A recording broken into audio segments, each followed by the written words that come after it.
and welcome to Stingray Tom's Florida and day 10 of the Florida Adventure series. Let's see what the object for today is.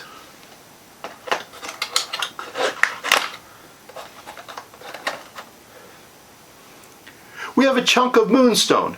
Ooh, you say, you've got a rock from the moon? No, sadly, I don't have any of the 842 pounds of lunar rock brought back in the 6 Apollo missions that explored the moon. There's also about 2,400 pounds of lunar meteorites which have been discovered around the Earth, but all of that is for institutions and the wealthy. This is actually moonstone, a very terrestrial mineral. Composed of sodium, potassium, aluminum, and silica, it's a feldspar that appears pearly and opalescent. The name comes from the stone's appearance, which has a milky bluish interior light. The effect is caused by light diffraction through alternating layers of translucent stone. The diffracted light varies from white to various shades of pastel, including blue, green, and yellow.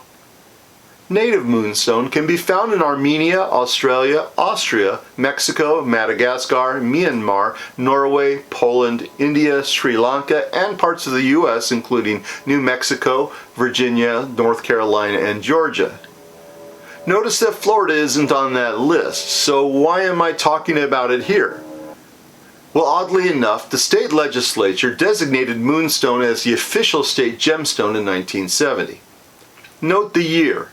Putting it all together, you have Florida, 1970, and moonstone. You've probably guessed that it was chosen the state gemstone for one simple reason.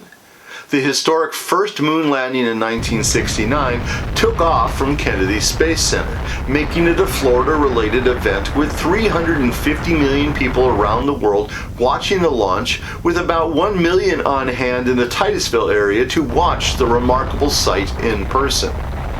It was one of the largest audiences of any launch at the Space Center. There is an interesting connection between moonstone and the moon. Around 80% of the lunar surface is composed of an igneous rock named anorthosite, which is almost entirely made of feldspar. That's the same basic type of rock as moonstone, though there are two different forms of feldspar shown here. By the way, NASA still holds nearly all the moon rocks brought back by the astronauts. Much of it's held in the Lunar Samples Vault, located at the Johnson Space Center in Houston, Texas, though there is one sample on display at Kennedy Space Center. For more info on the moonstone, check out this video. Thanks for watching and stay tuned for tomorrow's episode of Florida's Adventure Series 2023.